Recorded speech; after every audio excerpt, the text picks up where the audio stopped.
네, 안녕하세요. 오늘은 철학과학 굴뚝청소부 이제 해겔 편을 다뤄보도록 하겠습니다. 우리 지난 시간까지는 이제 피이테를 다뤄봤죠.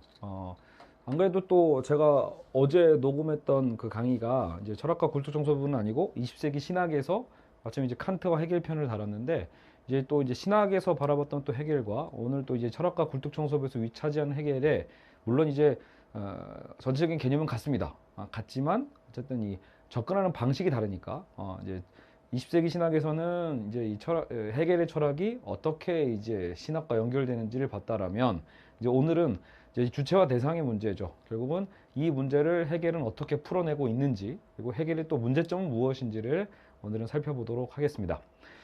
일단 지난 그 해겔 이전에 피이테를 다뤘잖아요. 그래서 보통 우리가 지금 이제 근대 철학사를 쭉 훑고 있고, 오늘 해겔까지 오면 이제 드디어 이제 근대 철학사의 이제 정점을 지나서 이제 종말에 다다르게 됩니다. 그래서 우리는 이제 다음 시간부터 이제 칼 마르크스나 프로이트나 니체, 이제 가장 이제 새로운 20세기를 열어젖힐 수 있는 이 19세기의 어쨌든 위대한 세 학자라고 볼 수 있겠죠. 물론 이런 프로이트의 활동 시기는 좀 20세기 좀 가깝긴 해요. 어쨌든 칼 마르크스와 이제 앞으로 프로이트와 니체도 이제 조만간 다루게 될 것인데요. 이제 그때 그 수업들은 또 굉장히 또 흥미로울 겁니다. 어쨌든 오늘 이제 해겔을 우리가 이제 짚고 넘어가야 되는데, 해겔을 시작하기 전에 자, 뭐가 써 있죠?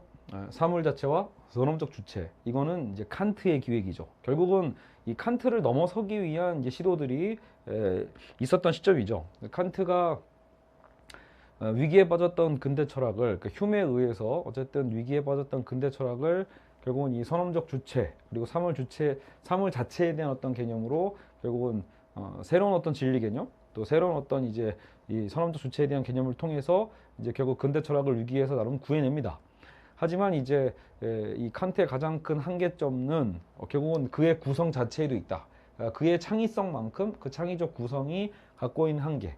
그래서 피이테 같은 경우에는 말 그대로 여러분 사물 자체라는 게 뭐였죠? 우리가 결국은 현상계와 이 가상계를 나눌 때 이 가상이 여러분 가짜라기보다는 어떻게 보면 오히려 여기서는 역설적으로 실제라는 뜻이에요. 그래서 실제계라고 차라리 표현하는 게 더 나을 것 같긴 한데, 어쨌든 사물 자체가 있는 곳이죠. 여기는 그러니까 우리가 인식할 수 없기 때문에 그런 거예요.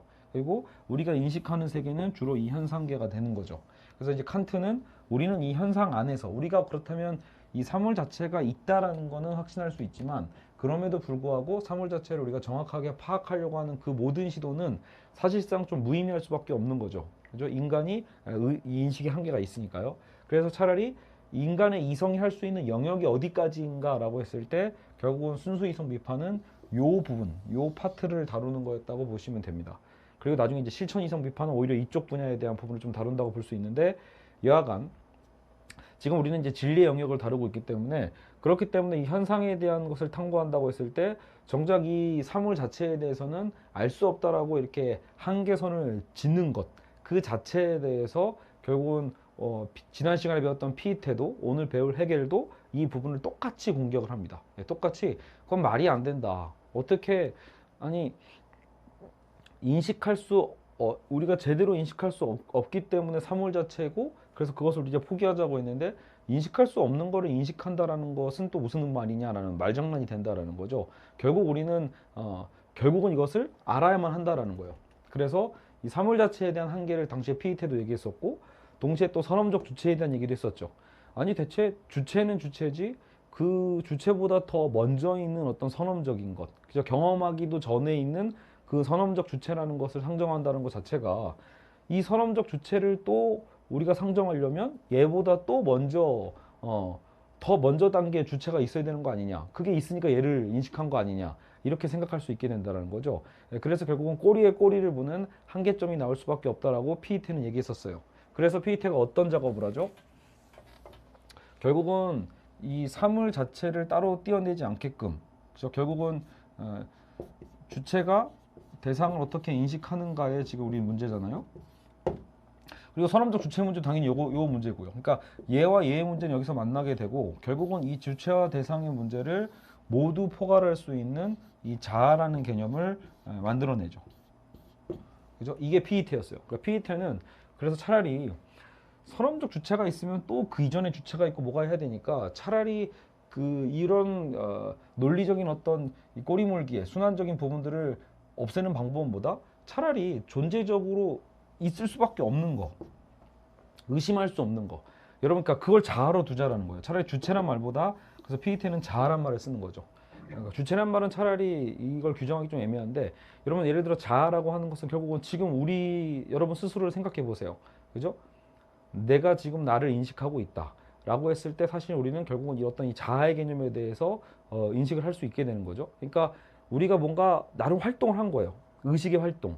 의식의 활동을 통해서만 드러나는 게 자아거든요. 알겠죠? 그래서 어쨌든 우리 자아가 존재한다라고 함은 오히려 증명할 필요가 없다라고 피이텐이 얘기하는 거죠. 사실 그건 맞는 말이에요. 우리 스스로가 지금 내 자아가 지금 존재하는가? 라고 생각할 필요가 없죠. 말 그대로 지금 우리는 그 자아를 통해서 의식하고 있는 거고, 그 의식된 결과 활동물이 또 자아기도 하니까요. 그래서 여기 논리학적으로 A고 A는 당연히 내가 아닌 거죠. 그죠? 그래서 그 얘기 뭐예요? 논리학적으로 그냥 자아는 곧 자아다. 존재하고 있는 걸 존재한다고 하는데 그거를 굳이 뭐 또 증명할 필요는 없다라고 보는 셈이에요. 그래서 요거를 보통 이제 절대적 자아라고 묻고 PET는요. 그래서 절대적 자아는 사실은 그러니까 아니다. 어쨌든 그래서 주체와 대상이라는 것도 어떻게 바꾸죠? 이 절대적 자아 안에서 이 절대적 자아가 뭐죠? 비하를 산출한다. 그래서 자아와 비하의 어떤 관계가 형성이 되는 건데, 이 비하가 결국은 객체죠, 말 그대로. 그죠? 그러니까 자아가 비하를 형성한다. 그러니까 자아는 뭔가 좀 의식적이라면 결국은 우리가 의식은 무언가를 의식해야만 하잖아요. 의식해야 될 대상이 필요하죠. 그러니까 자아는 자연스럽게 이 절대적 자아 안에서 객체를 인식할 수밖에 없다라는 거예요. 그죠? 그러니까 객체가 결국 뭐예요? 우리가 보는 이 모든 세계죠. 그래서 우리가 결국은 주체가 대상을 어떻게 인식하는가에 대해서 기존 학자들은 매우 고뇌했지만 피이테의 이 절대적 자아론 안에 들어오게 되면은 결국은 자아와 비하가 어떻게 연결되지라는 고민 자체를 할 필요가 없는 거죠. 왜? 자아가 이미 비하를 알고 있고 알고 있는 것을 산출하는 거잖아요. 우리는 우리가 아는 것을 생각하고 사유할 수 있죠. 그렇기 때문에 사실상 이거의 일치 문제는 벌어지지 않는다. 이건 아까 불일치 문제는 벌어지지 않는다. 당연히 일치할 수밖에 없다. 자아가 비하를 인식하는 문제에 대해서는 이제 논란의 여지가 없어지게 되는 거죠. 즉 주체와 객체는 이제 분리되는 게 아니라 절대적 자아 안에 이미 통합적인 작용이다.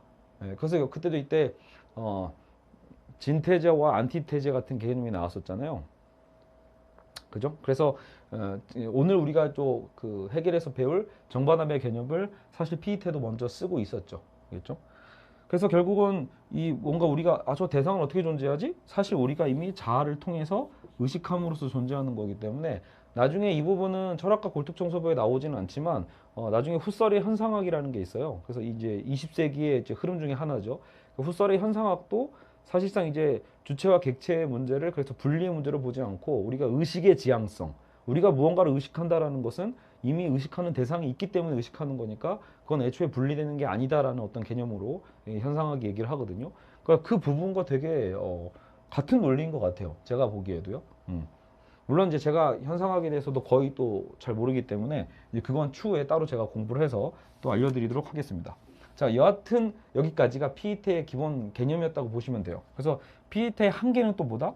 문제는 이 절대적 자아를 얘기하다 보니까 내가 아는 것만을 객체화시킬 수 있는 거잖아요. 그러니까 내가 아는 것을 비하로 만든다는 얘기 자체가 거꾸로 얘기하면 외부적으로 진짜 그러면 아무 지식도 없다는 얘기거든요. 이 바깥에는 없는 거야. 근데 문제는 정말로 우리가 모르는 것도 많잖아요. 처음 보는 어떤 처음 인식해야 되는 어떤 사물들도 있을 거 아니에요. 그런 걸 조우했을 때는 그럼 어떻게 할 것인가에 대한 문제도 있고, 또 다른 거는 이 절대적 자아가 자기 안에서는 일치한다고 하지만 일치하냐 아냐의 문제를 떠나서 그랬을 때 그것이 정말로 옳은 판단인가 아닌 건가에 대해서는 또 보증할 수가 없다.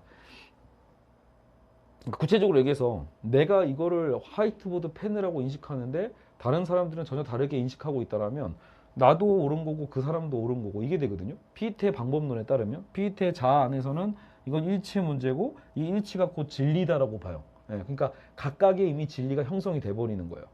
근데 이게 그럼 진리가 아닌 셈이죠. 이게 나한테 화이트보드고 저 사람한테는 뭐 예를 들어 파란색 펜이 되는 거고 저 사람한테는 노란색 펜으로 인식되고 있다라면 거기에 대한 이 불일치 문제를 어떻게 해결하는지에 대해서는 사실 PET는 얘기하고 있지 않다라는 거예요. 결국은 모두가 다 맞아요라고 얘기하는 셈이니까 사실 굉장히 어떤 또 다른 어떤 상대주의에 대한 측면이 나타난다고도 볼 수 있겠죠.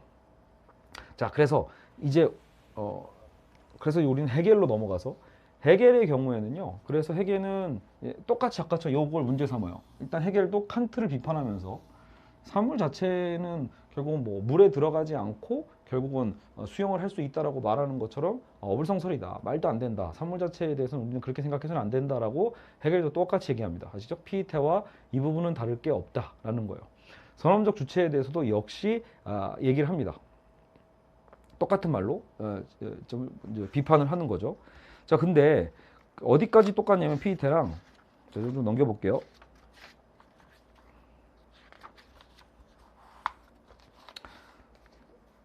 자, 문제는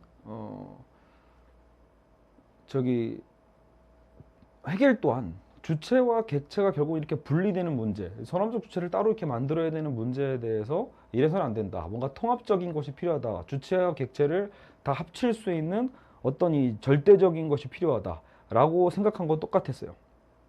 즉 근원적인 어떤 통일성을 만들어야 된다고 생각했던 거죠. 근데 그 부분은 그러니까 피에테와 똑같아요. 그래서 피에테는 뭘로 통일했죠? 절대적 자아 개념으로 통일해서 자아와 비아를 만들었죠. 그렇죠? 근데 여기서 우리는 이제 쉘링을 보게 됩니다. 피에테, 쉘링, 헤겔 이 순서거든요. 그러니까 칸트가 있었고 이제 칸트를 비판적으로 수용하면서 새로운 발전을 끌어낸 것이 피에테와 쉘링과 헤겔인데 여기서 쉘링 같은 경우에는 이제 오히려 헤겔은 쉘링의 방법을 더 많이 따라가고 있어요. 그러니까 이 세 사람은 공통적인 건 있다. 요 두 칸트가 어쨌든 칸트가 쌓아놓은 똥이라고 할까요? 칸트가 쌓아놓은 똥을 치우고 있었는데 치우는 역할을 다 합니다. 나름대로 하는데 그래서 뭔가 더 통합적이고 종합적인 것 이런 것들을 이제 방식을 찾아내지만 피에테의 방식은 아까처럼 어떤 자아 개념이에요. 자아라면 아무래도 훨씬 더 좀 관념적이고 좀 주관적 개념이 좀 나오죠. 물론 제가 다른 책에서 봤을 때 피에테조차도 그렇다고 막 허무맹랑한 관념론이 아니라 엄연히 되게 구체적인 어떤 것들을 되게 중시했다라고 얘기는 하는데 일단은 우리가 공부하면서 받는 느낌은 오히려 매우 추상적이거든요. 본인은 구체적으로 얘기하지만 그래서 제가 이제 뭐 파악을 잘못한 부분도 있겠지만 쉘링과 헤겔은 그래서 어떤 거에서 공통점이 있냐면 그러니까 쉘링이 먼저거든요. 그러니까 쉘링의 의견을 헤겔이 좀 같이 차용하는 거죠. 여기서 어떤 차용이냐면 바로 이 자연입니다. 자연. 이게 포인트예요. 쉘링과 헤겔은 둘 다 이 자연에 대한 것으로 통합을 합니다. 그러니까 피에테가 자아로서 주체와 객체의 분리를 통합시키려고 했다라면 근데 이 자아라는 것 자체가 아까도 얘기했지만 결국은 무언가 나라는 자아 안에 어떤 갇혀있는 느낌이 또 나버리잖아요. 그래서 쉘링과 헤겔은 그런 관점을 갖고 있지 않고요. 이제 사물 자체와 선험적 주체를 비판하면서 자 이제 그림이 바뀌는 거예요. 피에테는 자아 안에 절대적 자아 안에 모든 걸 다 쌓아놨다면 이제 쉘링과 헤겔은 여기 안에 있는 거죠. 자연 안에 오히려 주체와 객체가 다 들어있는 겁니다. 즉 어떤 정신도 이 안에 있는 거예요. 그리고 우리가 알고 있는 당연히 자연이니까 사물적이죠. 그러니까 어떤 주체와 현상, 주체와 어떤 사물에 대한 부분들이 이 자연 속에 다 내재되어 있다라고 본 거죠. 그래서 주체와 객체의 동일성을 결국은 여기도 절대자라고 불렀고 근데 자아는 아닌 거죠. 이 절대자가 곧 자연이라고 본 거예요. 알겠죠? 그래서 여기 이런 말이 써 있어요. 피에테의 생각처럼 자아가 비아를 만들어내는 거 아니고 비아가 또 자아를 만들어내는 것도 아니고 그렇죠? 오히려 쉘링은 자연과학에 관심이 그래서 많았대요. 자연과학에 관심이 많았던 그는 자아를 근거로 자연을 도출할 수는 없는 일이라고 비판합니다.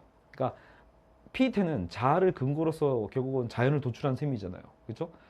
자아가 비아를 산출한다고 봤으니까요. 그러니까 그 비아가 자연이거든요. 그래서 오히려 주체와 객체의 동일성을 확보하기 위해서는 자연을 주체하는 데서 출발해야 된다. 알겠죠? 그래서 자연을 주체화한다. 알겠죠? 이 자연을 곧 주체화한다. 요 주체와 여기 연결돼 있죠. 그러니까 자연을 주체화하고, 그러니까 자연이고 주체고 곧 정신이고 주체고 정신이고 또 뭐가 있죠? 극이고 또 절대자예요. 이렇게 네 개가 연결된다고 보시면 됩니다. 알겠죠? 자연이고 절대자고 주체이며 정신이다. 알겠죠?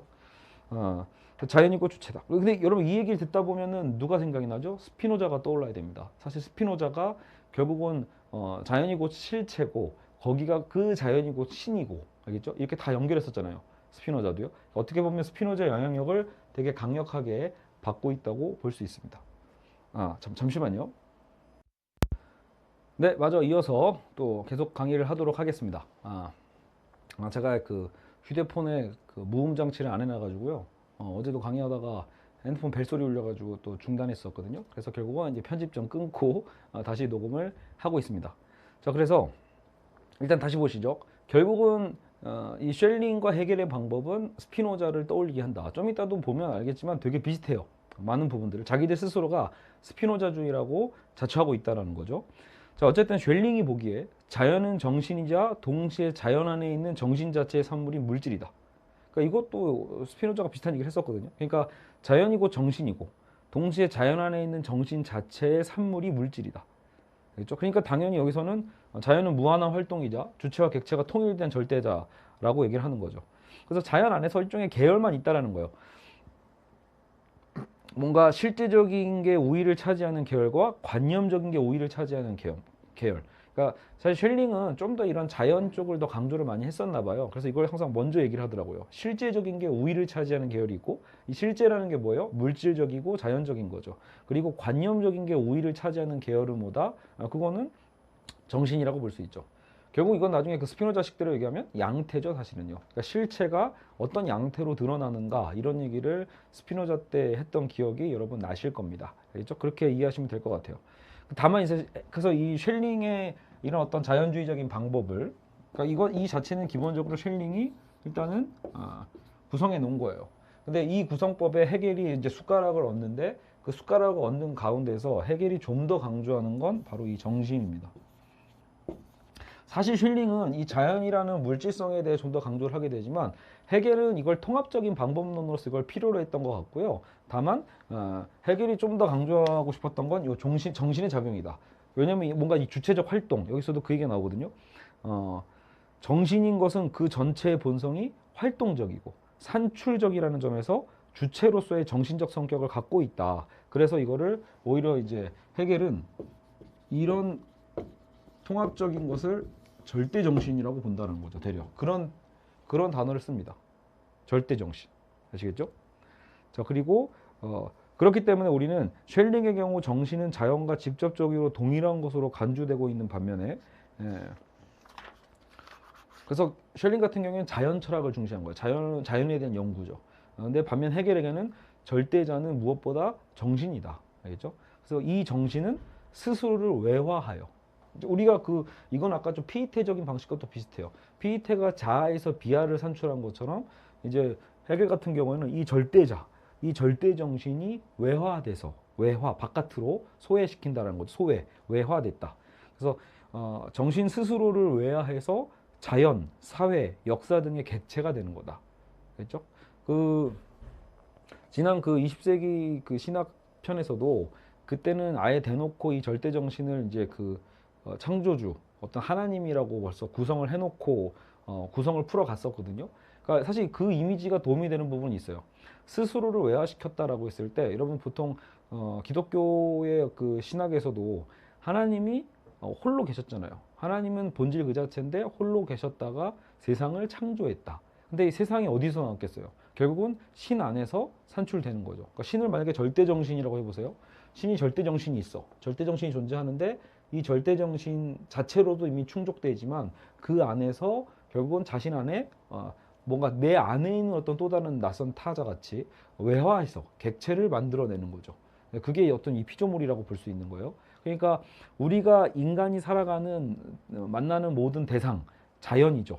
자연과 그리고 우리가 구성하는 사회 그리고 그 시대적인 역사 이런 것들이 다 객체가 됩니다. 그러니까 절대정신은 주체고 절대정신이 스스로 외화된 게 객체가 바로 우리가 다루는 자연사회 역사다라고 볼 수 있죠.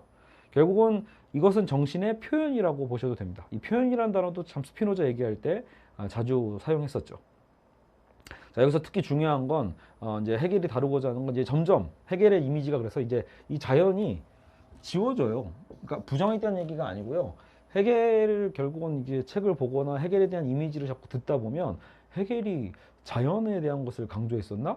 이런 것들이 잘 안 느껴질 정도인 거죠. 해겔하면 보통은 이 절대자, 절대정신 이것만 자꾸 떠오르니까요. 그러니까 점점점 실제로 해겔의 강조점도 사회나 역사 쪽으로 포커스가 맞게 됩니다. 알겠죠? 그래서 이제 셸링과는 확실히 좀 선이 달라지죠. 셸링은 자연 철학에 더 관심이 있었다면 해겔은 오히려 우리 인간의 삶, 이 사회와 역사성에 관심이 있었다. 자, 그래서 자, 책을 한번 제가 들고 해볼게요. 이처럼 사회나 역사로 전환된 절대 정신은 역사의 발전 과정을 통해 그 속에서 자기 발전 과정을 통해 자기 자신에 대한 인식에 도달한다.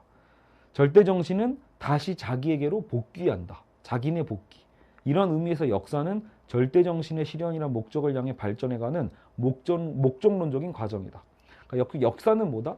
우리가 지금 많은 역사란 무엇인가, 뭐 이제 이에시카의 어떤 책들도 있고, 과연 인류의 역사는 어떻게 향해 가는 것인가 여러 가지 이야기들이 있고, 뭐 일본의 역사 왜곡에 대해서 뭐 살펴보는 것도 있고, 우리는 역사를 굉장히 밀접하게 많이 일상생활에서 다루고 있는데, 결국은 이런 역사라는 것은 뭐다? 해겔이 보기에는요, 역사라는 건 절대 정신의 실현이다.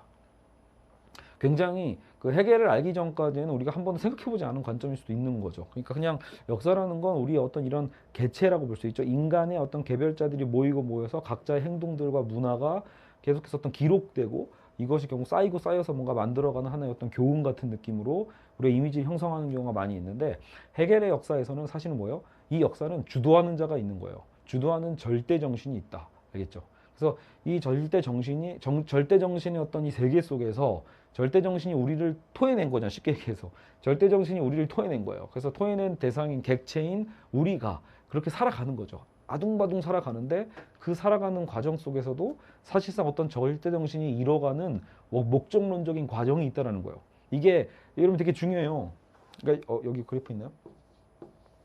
시대적인 시간에 있어서 역사가 어떻게 흘러가는가라고 했을 때 어떤 딱 그 나름대로 정처 없이 막 일로 가거나 요로 가거나 요로 가거나 이런 게 아니라 어쨌든 뭔가 절대 정신의 어떤 그 절대 정신이 여기에 있다. 절대 정신이 뜻하는 바가 여기에 있다라면 우리는 정말로 거기로 만들어가는 과정인 거예요. 설령 막 좌충우돌 하더라도 결과적으로는 절대 정신이 뜻하는 그 자리로 이 세계는 움직이고 있다라고도 볼 수 있겠죠. 자, 알다시피 그래서 정신에서 대상으로 그리고 다시 정신으로 돌아가는 이 원한 운동. 그렇다고 여러분 진짜 이런 원한은 아니에요. 그 변증법이라는 건 사실은 뭐라고 했죠? 결국은 정반합이라고 했잖아요. 역삼각형을 계속 반복시키면 됩니다. 이 원한, 얘가 자꾸 반복되잖아요. 정반, 합. 그리고 합이 곧 정이 되고 정, 반, 그리고 합. 그죠? 합이 또 결국은 정이 되고 반, 합. 정립, 반정립, 그리고 거기서 서로 갈등 가운데 또 합이 되는 거죠. 결국 이렇게 역삼각형으로 계속해서 역사는 변증법적으로 반복되어 간다. 반복적인 어떤 이 갈등 관계가 형성이 되는 거죠. 그래서 부정의 부정이다. 이것을 변증법이죠. 그래서 외화하고 자기네 복귀하고 절대 정신이 자신을 외화시키고 그 외화 속에서 외화의 역사 속에서 자신에게로 다시 되돌아오는 거예요. 사실 이 되돌아온다가 잘 어떤 감인지 잘 안 올 수도 있어요. 그러니까 특히 자기에게 되돌아온다라는 것이 무엇인가라고 했을 때 아까 제가 또 그 20세기 신학에서 다뤘던 그 개념에서 본다라면 진짜 신이 인간을 창조했죠. 근데 인간이 또 어때요? 인간이 자신의 의식 속에서 신을 또 의식하죠. 그러니까 인간의 삶이 다시 어떤 신의 뜻대로 돌아가는 삶을 살고자 가는 것. 그게 신학이라고 볼 수 있잖아요. 그러니까 그 안에서 자신이 외화시켜 놓은 피조물이 창조물이 거기서 그 안에서 자율적으로 다시 그 신에 대한 의식을 통해서 삶을 살아간다라면 결국 그게 뭐예요? 다시 신에 대한 신의 의식으로 돌아오는 거죠. 알겠죠? 그러니까 그런 것들에 대한 이미지를 생각하시면 좀 되지 않을까 싶어요. 그러니까 절대 정신이 우리 이 세계를 토해냈다, 외화시켰고 그 외화된 객체로서 우리가 살아가다가 그 객체 안에서 결국은 절대 정신은 자신에게로 복귀하게 된다. 발전 과정을 통해서 결국 가만히 있다 복귀한다는 얘기가 아니라 그 사회가 계속 발전해 가면서 결국 이 과정으로 목적론적 과정. 그래서 이 끝에 도달해 가면 갈수록 결국 자기 자신에게 돌아오게 된다는 거예요. 그래서 셸링과 헤겔 사이엔 좀 더 중요한 차이점이 있는데 그래서 셸링에게는 자연과 정신이 되게 무차별적이었다. 자연과 정신은 거의 똑같은 개념이었다면 헤겔은 나름대로 차이라는 개념을 만들어냅니다. 동일성과 차이죠. 그죠? 자연과 정신의 차이. 정신의 발전에서 나타나는 단계상의 차이가 있고 어떤 단계상의 차이가 있고 자연과 정신의 차이가 있고 시작할 때와 끝날 때의 차이를 결국은 헤겔은 생각하고 있습니다. 그래서 이 차이에 대한 개념 굉장히 그래서 헤겔 철학자분들은 그래서 이 차이를 통해서 헤겔이 결코 무슨 헤겔하면 자꾸 뭔가 이게 동일성의 철학, 왜냐면 이게 절대 정신이니까 절대 정신을 통해서 자꾸 무언가 이 바깥에 있는 자들을 자꾸 배제하고 뭔가 폭력으로 타자화시키는 어떤 그런 어떤 전체성의 철학으로 자꾸 얘기하는데 아니다. 헤겔도 나름대로 이 차이를 인식했고 차이에 대해서 충분히 철학하고 있었다라고 이제 반박을 많이 합니다. 그러니까 이 반박을 왜 하냐면 오늘날 현대 철학자인 이제 들레즈나 미셸 후커 같은 경우에는 바로 현대 철학자들이 이런 헤겔의 철학을 아주 매섭게 비판을 하거든요. 그러니까 이 차이에 대해서도 반박을 해요. 결국 헤겔이 원하는 차이라는 게 뭐겠어요? 자, 보세요. 이 절대정신이라는 것을 거대한 동일성이라고 우리가 표현할 수 있거든요. 그러면 이 동일성에서 벗어난 차이, 어떤 벗어난 자가 있다면 거기에 어떤 이 소수자와의 어떤 이 차이라는 것은 사실상 뭐예요? 원대 복귀시키기 위한 차이라는 거예요. 여러분, 그러니까 왜 그런 거 있잖아요. 학교에서도 그 교복을 입지 않은 학생이 있어요. 교복을 다 입고 다니는데 한 명만 입지 않았어. 뭐 전학생일 수도 있고, 그죠? 뭐 반항의 상징일 수도 있고. 결국 학교는 어떻게 하겠어요? 자, 차이가 포착됐죠. 그 차이에 대한 것을 인식해서 뭐 하는 거죠? 넌 다르네. 너는 우리랑 다르네. 우리랑 다르니까 너는 내일부터 우리랑 똑같이 교복으로 맞춰 입고 와. 이런 얘기를 하게 되잖아요. 그렇죠? 그러니까 교복이라는 거대 동일성의 원칙에 맞추기 위해서 결국은 그 차이라는 인식을 하는 것뿐이지 차이 자체를 인정하거나 차이 자체를 차이로서 받아들이기 위해서 생각하는 철학이 아니라는 거예요. 그러니까 헤겔의 차이라는 건 철저하게 이런 절대 정신이 끌고 가고자 하는 어떤 목적론적인 어떤 그 역사성에 향해서 어떤 그런 작은 차이들에 대한 것들은 무시되거나 아니면 동일성의 원리가 결국은 이거는 옳고 너희는 틀린 그런 개념으로서 존재하는 차이가 된다라는 거예요. 그렇기 때문에 이 차이를 전혀 새롭게 사유하는 들레즈의 철학에서는 이 헤겔의 차이는 매우 기분 나쁜 차이가 되는 것이겠죠. 자, 그래서 지식과 진리의 변증법. 자, 그러면 이제 진리 문제에 대해서 헤겔은 어떻게 생각하냐? 자, 아까 그 피이테와의 차이가 있었다라면 피이테는 결국은 자아와 비아의 어떤 일치, 그죠? 이 지식에 대한 일치이잖아요. 일치한다는 게 결국 지식일 텐데. 근데 그거 자체가 곧 진리라고 봤다라면 헤겔 같은 경우에는 그거는 지식과 진리는 별개다라고 봅니다. 그래서 헤겔은 자, 헤겔도 역시 인식의 대상이라는 것은 자, 객체, 인식의 대상이라는 건 어디에 있죠? 결국은 주체 내부에 있는 거예요. 왜냐하면 자연이 곧 주체였으니까요. 그래서 이 주체 내부에 사물이 존재하고 객체가 존재함으로써 일치 문제는 역시 문제가 되지 않아요. 일치하는가 일치하지 않는가는요. 다만 차이가 있다면 헤겔은 지식을 대상에 대한 주체의 연관이라고 정해요. 자, 지식이 이거죠. 주체가 대상에 어떻게 연관 짓고 있는가. 그게 지식이죠. 알겠죠? 자, 우리의 시각적 인식이 이 화이트보드를 화이트보드라고 인식하고 있잖아요. 그 인식, 그 관계적 인식이잖아요. 그걸 지식이라고 보는 거예요. 근데 이제 헤겔의 특이점은 뭐냐면 대상을 정립하는 게 곧 진리는 아니다. 이 대상을 정신이 그렇게 사물을 인식하고 정립하는 것 자체가 진리는 아니고 그래서 지식과 진리는 별개가 됩니다. 자, 여기다 쓸게요. 지식과 진리는 같지 않다. 이렇게 되는 거예요. 지식과 진리는 같지가 않아요. 그러면 대체 어떻게 하냐? 그럼 이 지식이 그러면 진리인지 아닌지 확인을 어떻게 합니까? 라고 했을 때 기준이 필요하죠. 자, 지식이 곧 진리가 아니기 때문에 우리는 그러면 그때그때 그 지식이 진리인지 아닌지를 검토하는 이제 어떤 수고로움이 생기는데 그 기준에 있어서 이제 매우 헤겔의 중요한 철학의 개념이 나오죠. 그 기준이 뭡니까? 바로 시대입니다. 시대. 역사죠. 그래서 여러분 헤겔의 철학은 역사 철학이다 라고 생각하셔도 무방합니다. 알겠죠? 해겔의 특성이 뭐더라라고 할 때 뭔가 그래도 좀 닉네임이 필요하잖아요. 어떤 칸트도 어쨌든 이성의 철학자고 해겔이라고 해서 그 이성의 철학자가 아닌 게 아니거든요. 해겔도 이성을 중시합니다. 그러니까 해겔의 특성을 더 늘어나게 할 수 있는 방법 중에 하나는 뭐 변증법도 있겠고, 그리고 또 하나는 아까처럼 이렇게 어떤 절대 정신 때문에 절대 정신의 개념, 그래서 절대자 어떤 하고 나중에 저는 이제 사실 전체성의 어떤 철학처럼 이미지를 갖고 있긴 한데, 또 하나는 바로 이 역사 철학이죠. 그러니까 해겔은 지식이 곧 진리가 아니기 때문에, 그러면 지식이 진리인지 아닌지, 지식이 옳은지 그른지를 확인하려면 기준이 필요하다. 근데 그거를 칸트적인 어떤 선언적 기준 이런 게 필요한 게 아니고, 그걸 비판하는 뜻 했으니까요. 결국 그게 아니고 뭐다?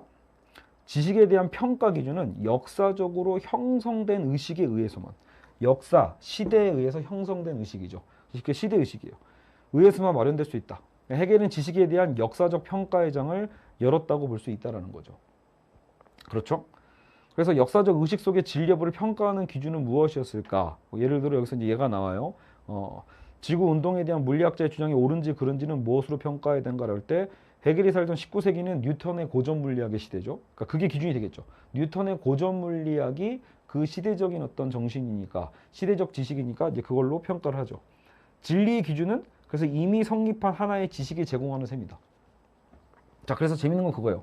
결국은 그 지식을 평가하는 기준은 어떤 그 시대와 역사성을 통해서 평가하게 되는데, 구체적으로 결국 쳐다보게 되면 그 시대와 역사 안에 있는 또 다른 어떤 그 보편적 지식이 있죠. 아까처럼 뉴턴의 물리학. 그럼 이 뉴턴의 물리학이라는 것도 지식이잖아요. 그러니까 그 시대에 뭔가 인정받은, 그러니까 진리의 기준이라는 건 사실상 이미 있었던 셈이에요. 그 시대성 안에 진리의 기준은 이미 먼저 있는 거죠. 자, 진리가 먼저 있다. 이것도 어디서 들어봤죠? 역시 스피노자한테 들어봤던 얘기죠. 스피노자도 진리는 우리가 어떻게 도달해야 될 위치에 있는 게 아니라 이미 내가 그것을 알고 있는 거다라는 식으로 스피노자도 얘기를 했었거든요. 그러니까 해겔도 이 시대와 역사성에 대한 것을 이제 새롭게 창출을 해내지만, 어쨌든 그러면 그 시대 안에서 그걸 평가하는 그 기준을 유심히 들여다보면 사실 이미 그 시대의 상식이라는 게 있는 거죠. 그 시대의 보편적 지식이라는 게 이미 있는 셈이에요. 자, 그러면 여기서 이제 이런 악순환이 좀 생겨요. 일종의 말장난이긴 한데, 자, 지식의 평가를 아까 뭘로 한다고 했죠? 지식이 그러면 그런지 아닌지 뭘로 평가합니까? 라고 할 때 결국 우리는 진리를 기준으로 해요. 근데 정작 그 진리의 기준은 또 뭐였죠? 그것도 또 지식이죠. 그 시대적인 진리의 기준이 뭐였다? 그 시대 안에 있는 또 지식이 평가의 기준이 되잖아요. 그러니까 이게 꼬리에 꼬리를 무는 악순환이 되는 거예요. 지식의 평가는 진리가 하는데 지리의 기준은 또 지식이에요. 말이 안 되죠. 말장난처럼 보인단 말이에요. 그래서 이건 사실 이미 근대 철학의 딜레마이기도 해요. 이미 대상과 개념의 일치를 확인하고 보장해 줄 만한 대체 그 재판관이 누구인가라고 했을 때, 결국 이 문제를 해겔도 뭔가 이런 역사 철학 안에서 새롭게 규정하려고 하지만 어쨌든 무언가 모순적인 부분도 좀 있더라. 그래서 이제 해겔이 이것을 해결하는 방법은 뭐냐면, 자, 어쨌든 그렇다면 이 진리의 영역은 결과적으로는 지금 우리가 이 절대정신에 대한 이미지를 계속 제가 그려놓고 안 지우는 이유는 뭐냐면요. 뭔가 자꾸 결국은 좀 내면적인 느낌이 나잖아요. 여기서도 이 얘기를 하거든요. 진리는 지식의 외부에 원래 있어야 돼요. 지식의 외부에서 평가해야 되잖아요. 진리라는 게 있다라면 지식의 외부에서 평가를 해야 되는데, 문제는 뭐냐면 이 절대정신의 개념 자체가 다 뭐예요? 다 의식 내부에 있죠. 절대적인 정신의 내부에 다 있단 말이에요. 그러니까 의식 내부의 지식과 지식을 평가하는 것, 그죠? 그리고 지식을 평가하는 그 기준도 모두 다 들어있는 거예요. 그러니까 이 제가 그려놓은 이 원이 있잖아요. 절대정신 안에 지식도 있고 지식을 평가하는 기준도 사실상 다 이 안에 있다. 이 바깥에 있는 게 아니라 결국은 내부에 있다. 그럼 이 얘기를 왜 하냐? 의식은 자기 내부의 진리 기준을 이미 갖고 있다는 거예요. 결국 진리의 기준은 이 안에서 평가하는 거예요. 그래서 의식이 발전함에 따라 진리의 기준이 되었던 지식 자체도 의식이 스스로 검사하고 다시 평가합니다. 근데 이거는 저도 굉장히 마음에 드는 부분인 것 같아요. 그러니까 어떤 진리라는 게 한번 정해졌다고 해서 딱 그거다가 아니라, 지금 결국 해겔의 역사 철학 개념이 뭐예요? 그 시대성에서 평가한다고 했잖아요. 그러니까 이전 시대의 것이 그 다음 시대에서 꼭 진리가 된다는 보장은 당연히 없고요. 무엇보다 그 진리 기준을 평가하는 것 자체가, 여기서 진리에 대한 정의 자체를 이렇게 해요. 자, 의식 자신이 갖고 있는 기준을 의식 스스로 다시 검사한다. 자, 의식 자신이 갖고 있는 그 기준을 갖고 자기 스스로를 또 검사해요. 보통 이걸 뭐 우린 성찰이라고 표현할 수도 있겠지만 자기 자신에 대한 의식인 셈이에요. 이거는요. 이게 자기 의식이에요. 해결이 얘기했던 자기 의식. 결국 진리는 뭐다? 이처럼 자신이 갖고 있는 기준 자체를 돌이켜 검사하고, 예. 그리고 정정해가는 과정일 수밖에 없다. 그러니까 진리가 곧 과정인 거예요. 해결에 있어서는요. 진리는 딱 이거다가 아니라 진리는 결국은 뭐예요? 예. 자신이 갖고 있는 기준 자체를 돌이켜 검사하고 정정해가는 과정일 수밖에 없고, 그래서 진리란 의식 혹은 정신 자신의 내적인 관계라고도 얘기를 합니다. 어쨌든 이 진리라는 게 뭔가 좀 명쾌한 느낌은 아니지만 어쨌든 시대성 그리고 어떤 이 검토 과정 이런 개념으로서 해겔은 새롭게 진리를 정의하게 되는 거죠. 자, 그래서 해겔에게 이 의식이나 정신이란 어떤 개인의 의식이나 정신을 가리키는 건 아니다. 자, 이건 좀 중요해요. 우리가 계속 이렇게 해겔 얘기를 하다 보면 그럼 이거는 개인의 의식인가? 계속 이렇게 생각할 수도 있거든요. 근데 이 절대 정신이라는 것은 그건 아니라는 거죠. 어쨌든 그 스피노자도 자연 전체에 대해서 자연이 곧 실체라고 얘기했던 것처럼 해겔도 결국은 지금 여기서 말하고 있는 이 정신과 의식이라는 건 결과적으로는 저기 20세기 신학 때도 얘기했지만 이건 가이스트예요. 그러니까 단순히 나 개인의 의식 개념이 아니라 이 모든 것을 포괄하는 어떤 절대 정신의 세계죠. 그래서 스스로 운동하는 절대자요, 절대 정신이다. 알겠죠? 그래서 해겔은 진리란 절대 정신의 결국은 자기 의식이다. 그러니까 계속 이제 진리된 정의를 이진경 선생님께서도 많이 얘기하시는 이유는 그만큼 헷갈리는 부분이고 이걸 계속 이제 좀 더 간명하게 설명하고 계시는데 최종적으로 진리는 뭐다? 이 절대 정신의 자기 의식이 곧 진리다라는 거죠. 생각해보면 근데 이게 그 신학 개념으로 접목해버리면 오히려 편해질 수도 있게 되고 대신 좀 이상해지는 게 좀 그러면 기존의 어떤 신학 개념과 너무 똑같아지는데 절대 정신을 그 신으로 보면 그러면 신의 자기 의식이 진리다 이렇게 얘기해버리면 사실 여러분 중세의 진리 개념과 똑같아진다는 단점도 있어요. 예, 그러니까 그래서 이제 여기 해겔 철학자분들은 해겔의 절대 정신을 기독교의 신과 똑같이 봐서는 안 된다. 어떤 기독교 하나님 개념과 똑같이 봐서는 안 된다라고 이제 얘기하시는 분들도 있는데 아니면 뭐 저기 해겔의 이 개념을 그 기독교의 신개념으로 본다고 해도 뭐 중세의 어떤 틀에선 좀 비슷하다고 봐요. 아까처럼 진리란 절대 정신의 자기 의식이다. 예, 그럼 그게 진리라고 보면 만약에 그거를 하나님, 기독교 하나님이라고 보면은 하나님의 의식이야말로 진리가 맞지. 이렇게 보통 종교인들은 당연히 생각할 거란 말이죠. 그러니까 뭐가 그렇게 달라지냐라는 어떤 애매한 모호함이 있어요. 애매모호함 측면이 없는 거는 아닙니다. 어쨌든 자, 절대 정신이 스스로를 돌아보면서 진리의 기준을 계속 정정해가는 과정이다. 예. 그러니까 이런 부분은 거꾸로 이제 좀 달라지는 거죠. 그러니까 어쨌든 그 중세 신학에서는 신은 절대적이고 변치 않고 그러니까 시대를 초월하는 진리거든요. 근데 지금 해겔 철학의 진리 개념은 절대 정신이 결국 뭐예요? 진리의 기준을 계속해서 정정해 간다라는 거죠. 진리를 확인하고 보증해 주는 것은 발전해가는 절대 정신 자기 자신일 뿐이에요. 자기 스스로를 보증해가는 과정인 거죠. 거기에 이제 우리 어쨌든 우리 이런 개인 인간 한 명이 무언가 그것을 기준을 바꾼다거나 뭔가 왈가왈부할 할 수는 없을 것 같다라는 느낌은 좀 들죠. 그러니까 그 이미지를 한번 생각해 보세요. 해겔이 지금 다루고 있는 여러분 지금 이 철학 속에서 일단 우리가 느껴지는 건 뭐예요? 너무 거대하고 너무 거대한 만큼 왠지 우리 개인 한 명 한 명의 가치는 왠지 좀 별로 없을 것 같죠. 예.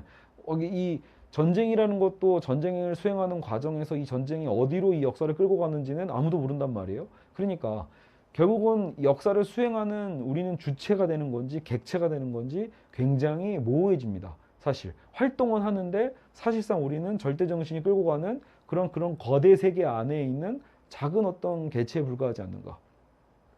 사실 여러분 그래서 이게 해겔 철학이 갖고 있는 가장 큰 단점일 수도 있다라는 거예요. 이런 너무나 이 거시적인 어떤 이 개념들이 나중에 결국은 이 키에르케고르 같은 이제 그 실존주의 철학을 오히려 그 비판적으로 파생시키게 만드는 거죠. 예, 그러니까 키에르케고르는 뭐라고 했어요? 신 앞에선 단독자잖아요. 그러니까 키에르케고르 같은 철학자는 오히려 나를 그냥 나가 아니에요. 나라는 개인 이게 아니라 개인이라는 말도 여러분 추상이잖아요. 그게 아니라 지금 여러분인 거예요. 여러분 각자의 자신, 지금 떠들고 있는 저 자신, 이 나 한 명에 대한 이 가치를 중시하는 방식인 거죠, 일종의. 그러니까 그것이 실존주의라고 볼 수 있어요. 그러니까 해겔 철학의 맹렬히 비판하면서 해겔 철학의 어떤 이런 전체성과 거대 담론을 맹렬히 비판하면서 결국은 튀어나온 게 당시 이제 덴마크의 철학자 키에르케고르입니다. 자, 철학의 종말, 근대 철학의 종말, 이제 우리는 또 마무리로 달려가고 있는데요. 자, 결국 여기서 우리는 아까도 얘기했지만 제가 이제 스피노자와 닮은 부분이 많다고 했잖아요. 이제 이 부분이 나오고 있는데 이거는 제가 앞에서도 계속 얘기했기 때문에 짧게 확인만 하고 넘어갈게요. 자, 결국은 자연을 정신으로 간주하는 관점은 자연을 실체 양태로 간주했던 스피노자의 관점과 같다라는 거.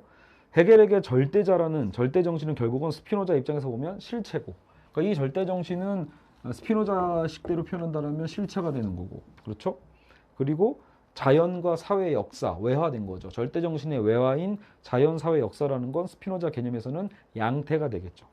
한마디로 스피노자의 실체 양태 개념을 주체와 객체의 통일성을 이루어가는 목적론적 과정에 사용했다. 그렇죠? 그리고 또 의식 변증법처럼 의식이 자기 내부의 진리 기준을 미리 갖고 있어야 된다는 말, 그것도 아까 했었죠. 진리 기준을 미리 갖고 있어야 된다. 역시 그것도 스피노자가 했던 것이죠. 절대 정신의 자기 의식이라는 개념으로 결국은 이제 해겔이 좀 전환시킨 것뿐이에요. 그러니까 절대 정신의 자기 의식, 그것도 역시 진리가 내 내부 안에 있는 거죠. 물론 이런 이게 우리 한 개인의 내부는 아닙니다. 아까도 얘기했지만. 자, 그래서 사실은 이제 스피노자 같은 경우에는요, 이 주체와 객체라는 근대적 범주의 통일과 화해를 위해 이런 통일과 화해 개념, 주체와 객체의 통일과 화해에 대한 개념 자체에 대해서 스피노자는 집착하지 않았거든요. 그죠? 그리고 절대 정신의 자기 실현이라는 목적론적인 과정에 해결이 얘기를 했는데 이런 목적론 자체를 스피노자가 원하지 않았죠. 그러니까 우리 세계를 분석하는 거에 있어서 스피노자는 해겔과는 전혀 다른 관점을 갖고 있었거든요. 그러니까 쉽게 얘기해서 해겔의 기획 안에 스피노자의 방법론이 차용된 거지, 그렇다고 해겔이 스피노자 밑에서 스피노자를 그대로 존경하면서 스피노자의 철학의 방향을 따라간 건 아니라는 겁니다. 아시겠죠? 그게 이 부분의 포인트예요. 알겠죠? 결국 해겔이 본인이 원하는 어떤 철학의 방향에다가 이제 스피노자의 방법론을 차용했다라고만 보시면 됩니다. 자, 결국 해겔 철학은 칸트에 의해 다시 부흥의 기치를 높이던 근대 철학을 정점에 올려놓았다고 볼 수 있고요. 결국 절정에 선 근대 철학이다. 좋은 의미든 나쁜 의미든. 그리고 지식과 진리의 변증법은 목적론적 과정으로서 간주되고 있다는 점에선 근본적 난점이 있지만 그럼에도 불구하고 지식의 역사적 정정 과정 속에서 이건 마음에 들죠. 지식을 역사적으로 정정한다. 진리를 파악함으로써 진리에 대한 이전의 독단주의를 비판하는 적극적 의미가 있어요. 그렇죠. 그래서 결국은 이게 진리야라고만 얘기했던 어떤 독단적 태도들이 있을 거 아니에요. 그런 독단성을 비판하기에는 굉장히 좋은 철학인 거죠. 시대적으로 이 진리를 정정해가는 과정이 있으니까요. 하지만 이 안에 또 다른 문제가 생겨요.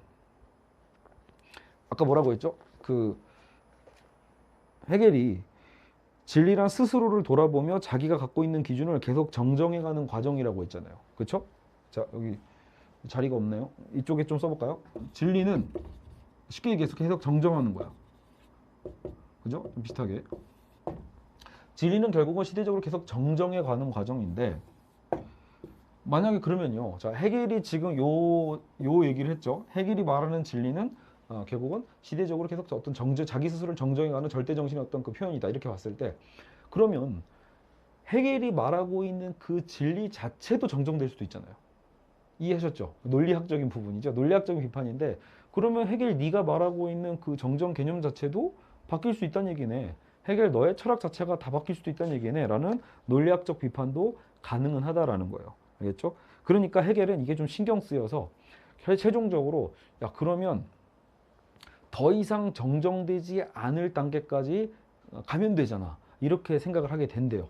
이 생각은 왜 했는지 저도 잘 모르겠어요. 그러니까 아까처럼 자기 철학을 정점에 올려두고 싶은 아마 그러면 인간의 욕망이었을까요? 철학자로서 자신의 철학을 정말로 정점에 올려놓고 내려가지 않게 만들고 싶은 그 욕망이 아니었을까 싶기도 한데 모르겠어요. 그건 제가 개인적으로 뭐 해겔의 어떤 뭐 자서전이나 해겔 그렇죠? 평한 어떤 평론을 보지 않는 한 어쨌든 해겔 자신의 주장이야말로 절대 정신의 실현을 목격한 지식이라고 한다면, 그러니까 아예 이제는 아까 우리 목적론적 과정이라고 했잖아요.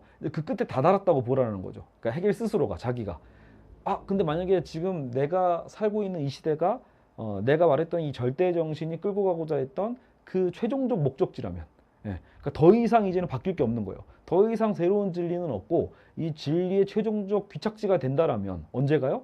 해겔이 살고 있던 그 시대가. 그러면 자기 철학에서 모든 철학의 문제는 끝나게 되겠죠. 그러니까 그런 욕심을 좀 냈던 것 같아요. 그래서 종착점에 이른 지식이라고 하면 더 이상 정정될 이유가 없지 않냐. 그러면 자신이 만든 진리가 절대적 진리가 되겠죠. 근데 그렇다면 이런 문제가 생겨요. 그럼 역사적으로도 그 당시가 가장 이런 절대 정신이 완성된 시점이 돼야 되는데 사실 여러분 그때 독일이 뭐 그렇게까지 볼품 있지는 않았거든요. 해결의 시대가요. 그래서 독일은 나중에서야 뭐 국가 체계를 갖추게 되니까요. 어쨌든 해겔의 이때 시대는 프로이센 시대예요. 그래서 프로이센 국가를 그 시련을 책임지는 국가로 실제로 간주했다고 합니다. 자기가 살던 시대를 절대 정신이 완성되는 시대라고 정의를 했고 프로이센 국가를 그 시련을 책임지는 국가로 간주했다고 합니다. 그러니까 최소한 해겔의 본인 사상 안에서는 뭐예요? 절대 정신은 완성된 거고 철학은 이제 종말을 고하게 되는 거겠죠. 알겠죠? 그러니까 여기서 이제 우리는 해겔 철학을 정리할 필요가 있습니다. 결국 해겔은 아까도 얘기했지만 해겔 철학의 가장 큰 매력 중에 하나가 뭐였죠? 역사적인 정정 과정이었죠. 그러니까 진리라는 건 지속적으로 정정된다. 이게 굉장히 첫 번째 특성이었다라면, 근데 두 번째 특성은 독단으로 바뀌게 되는 거죠. 절대정신 실현의 목적론적 과정을 통해 절대적 진리에 이룰 수 있다라고 했던 그 해겔의 전제가 결국 나중에 본인의 시대에 이런 절대정신의 실현을 맞춰놓는 바람에 정작 본인이 독단론자가 돼버리는 거예요. 그러니까 본인이 첫 번째로 얘기했던 종결된 지식이나 완전한 진리는 없고 지속적인 정정을 거쳐야 된다라고 말했던 거는 독단론을 깨부시는 아주 멋진 철학적인 사유인데 정작 본인의 욕심은 나중에 본인의 시대에 최종적인 철학의 종말을 고하려고 했다는 점에서 본인 자체는 독단론에 빠지게 된다는 점이죠. 자, 이런 모순적인 성향이 있습니다. 자, 그리고 절대정신의 이런 해겔의 철학은 어떤 철학적 효과를 가져왔는가라고 했는데 아까 제가 얘기했지만 이런 키에르케고르와 같은 어떤 반박도 가져온다고 했었죠. 그래서 실존주의 어떤 계열 혹은 니체도 무신론적 실존주의자거든요. 결국은 니체 역시 이런 해겔의 어떤 거대 철학에 대한 부분들을 비판하게 됩니다. 자, 아까 그 차이에 대한 얘기 좀 하면서 마무리할게요. 차이가 동일성으로 환원된다고 했는데 차이가 그처럼 환원되는 한 모든 개체는, 자, 개별체죠. 이제 그것이 갖는 보편성을 통해서만 존재할 수 있어요. 그러니까 이런 차이가 동일성으로 환원되는 이런 해겔의 어떤 절대정신 안에서의 이런 거대 철학적 개념에는 이런 우리의 개체의 가치는 떨어질 수밖에 없다. 개별성은 보편적으로 환원된다. 이렇게 표현하고 있어요. 그러니까 모든 변화는 다 뭐예요? 이 시대의 모든 변화들은 변화 그 자체의 의미가 있다기보다는 절대정신의 목적론적인 운동이 다 포섭되는 거예요. 여러분 예를 들어 뭐 우리 5.18 광주도 그렇고 그죠? 뭐 60만세 운동, 뭐 만세 운동이란다. 어쨌든 60민주화 운동도 그렇고요. 아니면 뭐 그래서 3.1 운동 합시다. 어쨌든 시대에 우리의 수많은 어쨌든 우리의 헌신과 변화들을 역사를 변화시켰던 수많은 어쨌든 우리 인간들의 이 주체성이 있잖아요. 그런 판단들. 근데 이런 모든 작은 차이와 이런 것들이 결국은 이 절대정신이 실현하는 목적론적 과정으로 다 포섭되게 되니, 그렇죠? 그것은 어찌 보면 이런 개별자에 대한 가치들은 떨어질 수밖에 없다라는 거예요. 알겠죠? 자연, 사회, 역사를 절대정신의 소외로 파악함으로써 이제 이건 하나의 관념이 되는 거고요. 알겠죠? 이러한 환원 전체가 절대적인 것이 된다. 알겠죠? 완성된 근대 철학, 절정에 선 근대 철학은 자신이 포섭할 수 없는 것은 어떤 것도 용납하지 않는 전능한 이성의 자리를 차지하게 된 것이다. 이게 제일 중요한 부분이라고 볼 수 있죠. 결국 여러분 해겔이 1831년쯤에 죽는다고 했잖아요. 그러니까 이제 이 19세기는요, 이제 서구가 아예 이제 그 전 세계를 이제 지배하는 시대가 된단 말이에요. 그렇죠? 서구가 이 동양을 비롯해서 전 세계를 식민화시키면서 엄청나게 본인들의 이제 이 이익을 축적하던 시대이기도 하거든요. 그러니까 그 모든 것들을 다 뭐라고 포장하면 그만이라는 거예요. 그렇죠, 여러분. 그러니까 해겔 철학의 무서운 바로 그런 거란 거죠. 예, 지금 나중에 여러분이 결국 세계 1차 대전과 2차 대전이라는 어떤 참상을 우리는 겪었잖아요. 그러니까 많은 서구학자들이 결국은 해겔을 뛰어넘고 해겔을 비판하는 이유 중에 하나는 뭐냐면 결국은 이게 철학의 영향력이 어찌 보면 단순히 그냥 철학자 한 명이 막 떠들다 끝난 거면 모르겠지만 사실 여러분 이런 해겔의 철학은 조만간 몇십 년 지나지 않아서 다윈의 진화론으로 다시 한번 갈아타게 될 수도 있게 된다는 거죠. 제 생각이에요. 근데 영향 분명히 의미가 같거든요. 결국은 다인의 진화론이 나중에 나오게 되고, 다인의 진화론은 서구는 문명이고 서구는 진화가 더 됐고 이 동양은 진화가 덜 된, 이런 역사의 어떤 발전론적 관점, 역사의 진화론적 관점을 문명의 어떤 발전론적 관점과 접목시켜 가지고 결국은 서구가 이미 고등진화되어 있고 동양은 열등하다는 어떤 이분법적 관점에서 결국은 이 폭력을, 자신들의 폭력과 자신들의 지배를 정당화하는 논리로 써먹게 됩니다. 근데 사실 이 다인의 진화론 이전에 바로 이 헤겔이 있었던 셈이에요. 다인의 진화론 이전에 헤겔의 이런 폭력성이 이미 존재했다라고 보셔도 될 것 같습니다. 그렇죠? 왜냐하면 다 뭐라고 포장하면 돼요. 지금 어떤 폭력을 자행한 다음에, 지배한 다음에 이게 결국은 절대 정신이 역사를 이뤄내가는 과정이다. 어떤 진리의 표출의 과정이다. 뭐 이런 식으로 합리화시키면 되겠죠. 그렇죠? 물론 제가 지금 너무 성급하게 일반화한 걸 수도 있고 너무 성급한 비판한 걸 수도 있습니다. 그만큼 실제로 헤겔을 전공하는 철학자분들께서는 사실 이런 비판에 대해서도 이미 나름대로 다양한 어떤 반비판, 다양한 저항들을 하고 계시고, 또 저도 그 관련된 책들을 좀 읽어보면 읽을 때 보면 되게 또 그럴싸하고 또 설득이 되는 부분들도 많이 있습니다. 그래서 우리가 헤겔을 마냥 오해해서도 안 되고요. 오늘날 그 헤겔과 락강을 접목해서 이제 이 지젝이라는, 슬라브의 지젝이라는 학자가 실제로 헤겔을 좀 다시 띄우고 있죠. 그런 의미로 본다면 헤겔의 매력이 결코 끝나지는 않았다. 오히려 이제 어쨌든 20세기 지나와서 헤겔은 엄청나게 비판을 많이 당했지만 어떤 면에서 다시 헤겔을 다시 재해석하고 다시 살리는 분들도 나오고 있다는 점은 염두에 두시면 될 것 같습니다. 자, 어쨌든 우리는 철학과 굴뚝청소부를 다루고 있고요. 여기서 이제 우리는 헤겔 편으로 이제는 근대 철학의 정점에서 어떻게 이것이 철학의 종말을 고하게 됐는지, 그리고 이제 이것이 실질적으로 나중에 어떻게 칼 마르크스와 프로이트와 니체를 통해서 완전히 어떻게 이제 서구 철학사가 변화되게 되는지를 우리는 다음 시간부터 지켜보게 될 것입니다. 자, 어쨌든 오늘 여러분 여기까지 듣느라 고생 많으셨습니다.